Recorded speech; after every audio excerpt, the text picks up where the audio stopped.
बोलो जयकारा बोल मेरे श्री गुरु महाराज की जय। बोलो साचे दरबार की जय। जालू परमहंस जी महाराज की जय। एक रोज इरशाद हुआ कि फकीरी में इन 8 बातों का होना बहुत ज़रूरी है। पहला फनानी उल ज़ात यानी अपनी आत्मा में डूबकर होकर अपनी ज़ात व सिफात यानी गुणों से फारिग हो। कुव्वत यानी शक्ति उसकी मालिक का नाम हो और उसकी रजामंदी पर कायम रहे। याद इलाही यानी प्रभु भक्ति में मशगूल यानी व्यस्त रहें और परहेजगारी से पूरा हक अदा करें। रहमत इलाही यानी प्रभु कृपा का उम्मीदवार हो। रक्कते दिली और उसकी सफाई और उसको अपनी ख्वाहिशों से मोड़कर रजू अल्लाह यानी ईश्वरोन्मुख करे। दूसरा फाकाकश यानी उपवासी। कान यानी संयमी यार खुदा और रहीम जिसमें ये आदत हो। तीसरा फेल यानी करम। कौल यानी वचन, यकीन और रफ्तार जिसकी बराबर हो। चौथा फरागत यानी मुक्ति। कनात यानी संयम।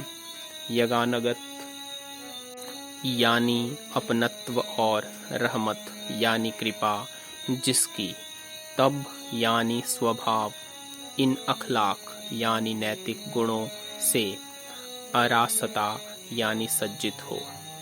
पांचवा फना यानी विनाश, स्थिति, उदासीनता और रियाजत यानी साधना जिसने इनसे अपनी तबीयत को दुरुस्त कर लिया हो और नफस यानी इंद्रियों को मारा हो। छठा फिसाद यानी उपद्रव, जुआ, धूर्तता और छल कपट जो इन आदतें कबीहा यानी दुर्व्यसनों से पाक हो।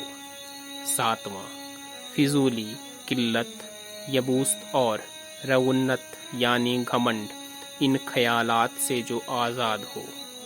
आठवां फैज़ यानी उदार, कयास यानी संभावना, यावरी यानी पहुँच और रसूख जो दूसरों से इस तरह के बरते और अपनी आदतों यानी स्वभावों से लोगों को फ़ायदा बख्शे।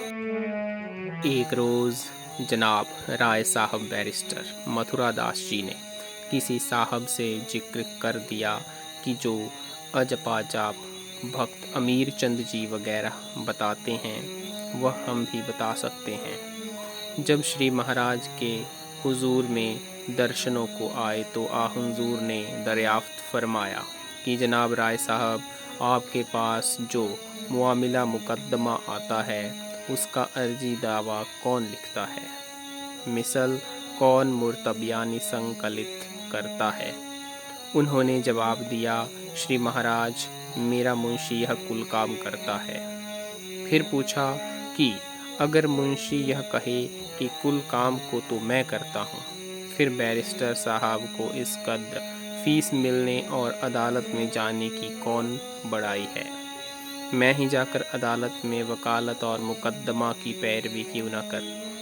तो क्या अदालत उसकी बात को रवा यानी उचित रखेगी और क्या वह इस काम को कर सकेगा? बैरिस्टर साहब ने जवाब दिया कि श्री महाराज ऐसा कैसे हो सकता है? मुंशी मुंशी ही है और बैरिस्टर बैरिस्टर ही है। आपने फरमाया कि फिर गुरु और चेले कैसे बराबर हो सकते हैं? चेला बेशक गुरु के इशारे से सबको तालीमो तलकीन यानी शिक्षा उपदेश करता है।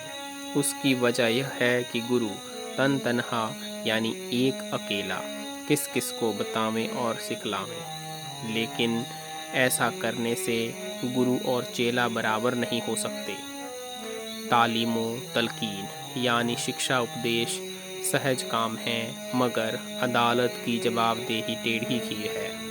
जिसने बैरिस्ट्री की सनद हासिल की है वही अदालत में पैरवी मुकद्दमा कर सकता है। वैसे ही जिसको मुर्शिद और खुदा के हुक्म से गुरु का काम सिपुर्द हुआ है, वही इस जिम्मेदारी को उठाकर राह निजात यानी मुक्ति पथ के मुआमिला में पैरवी और कोशिश कर सकता है। कचहरी से बाहर गाल बजा लेना और काम है, मगर सच्चे मालिक की अदालत में बेसनद वालों का गुजर यानी पहुंचना नहीं हो सकता।